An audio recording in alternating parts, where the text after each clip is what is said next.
ലോക ചരിത്രത്തിൽ ഇതാദ്യമായി ഈശ്വര ശക്തികൾക്ക് ജീവചൈതന്യം കൊടുക്കുന്ന ഏക സ്ഥലം. ലോകാ സമസ്താ സുഖിനോ ഭവന്തു.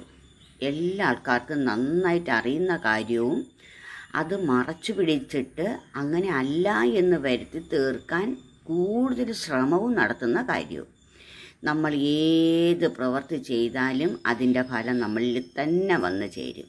നല്ലതായാലും ചീത്തയായാലും, നന്മയായാലും തിന്മയായാലും, ഏത് നല്ല കാര്യം നമ്മൾ ചെയ്താലും, ചെറിയ കുട്ടിയായിരിക്കുമ്പോൾ നമ്മൾ ചെയ്യുന്ന കാര്യമായാലും മുതിർന്നതിന് ശേഷം നമ്മൾക്ക് കിട്ടുന്ന കാര്യങ്ങളായാലും ശരി തന്നെ, നമ്മൾ ചെയ്യുന്ന പ്രവൃത്തിയുടെ ഫലം തന്നെയാണ് നാം അനുഭവിച്ച് തീർക്കുന്നത്.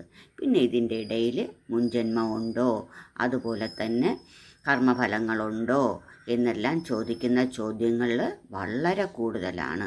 എത്ര തന്നെ ചോദിച്ചാലും അവരവർക്ക് തന്നെ ഉത്തരം കിട്ടും.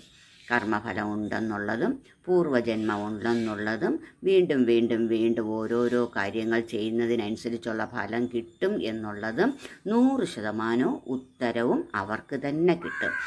ആരോടും ചോദിക്കണ്ട, സ്വയം ചോദിച്ചാൽ മാത്രം മതി.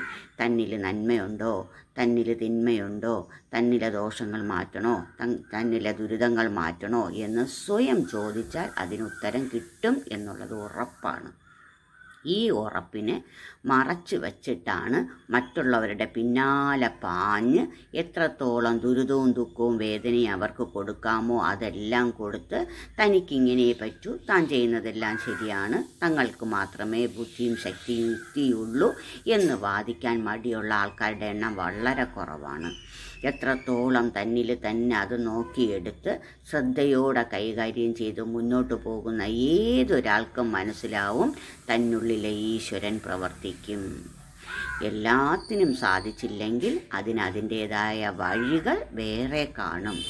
ഒരാൾക്ക് കൂടുതൽ പ്രാധാന്യം ആരെങ്കിലും കൊടുക്കുന്നുണ്ടെങ്കിൽ അയാളിൽ അത്രയ്ക്ക് ശക്തനായി ഭഗവാൻ പ്രവർത്തിക്കുന്നുണ്ട് എന്ന് മനസ്സിലാക്കാം.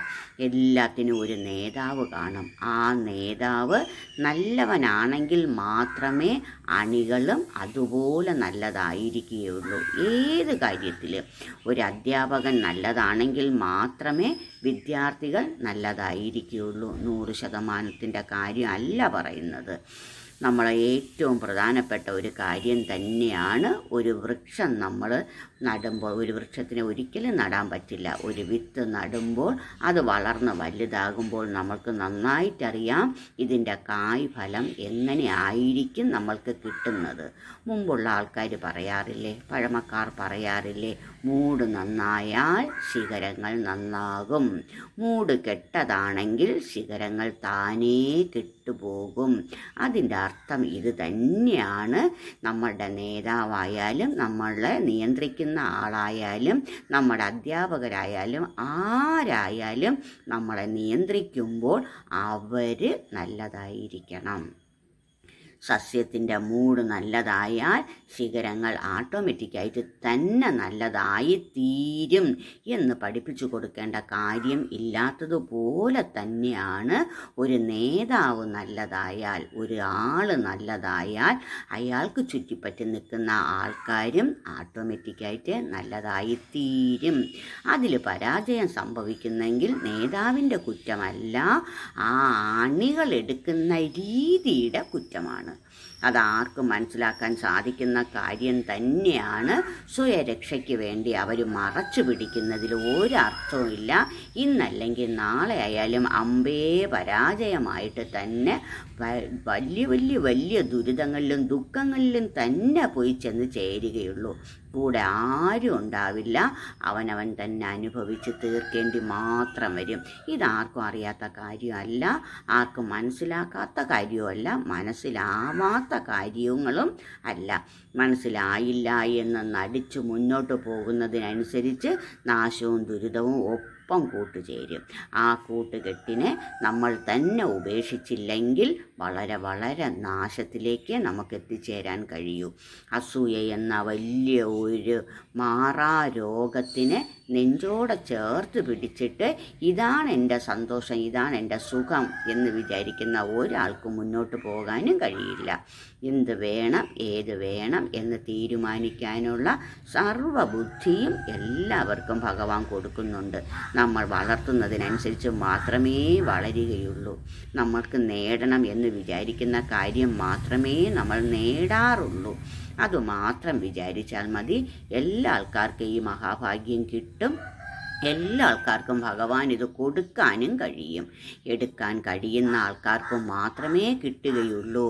നേടാൻ കഴിയുന്ന ആൾക്കാർക്ക് മാത്രമേ നേടാൻ കഴിയുകയുള്ളൂ. തന്നുള്ളിലെ അഴുക്കുകൾ കളയാൻ ആഗ്രഹിക്കുന്ന ആൾക്കാർക്ക് മാത്രമേ അതിൻ്റെ ഫലത്തിൽ ചെന്ന് ചേരാൻ സാധിക്കുകയുള്ളൂ. എന്ത് വേണം, ഏത് വേണം എന്ന് തീരുമാനിക്കാനുള്ള പൂർണ്ണ അവകാശവും അവർക്ക് തന്നെയുണ്ട്.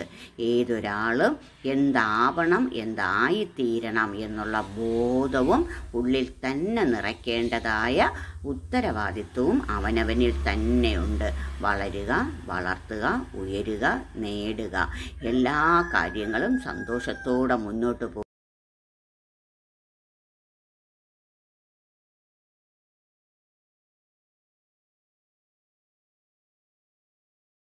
ലോക ചരിത്രത്തിൽ ഇതാദ്യമായി ഈശ്വര ശക്തികൾക്ക് ജീവചൈതന്യം കൊടുക്കുന്ന ഏക സ്ഥലം. ഇതൊരു ചരിത്രത്തിലും രേഖപ്പെടുത്തിയിട്ടില്ല. ഇതിനു മുൻപ് കേട്ടു കേൾവി പോലുമില്ല. കലിയുഗ അവതാരത്തിന്റെ ലക്ഷ്യം തന്നെ ഈശ്വര ശക്തികൾക്ക് പുനർചൈതന്യം കൊടുക്കുക എന്നതാണ്. ഇതിലൂടെ മനുഷ്യർക്കും എല്ലാ ജീവജാലങ്ങൾക്കും എല്ലാത്തിനും. ഇത് പരമമായ സത്യമാണ്. അനുഭവത്തിൽ മാത്രം വിശ്വസിച്ചാൽ മതി. ഇതാ മഹാ അത്ഭുതങ്ങൾ ഭാരതീയമ്മയിലൂടെ എത്തും.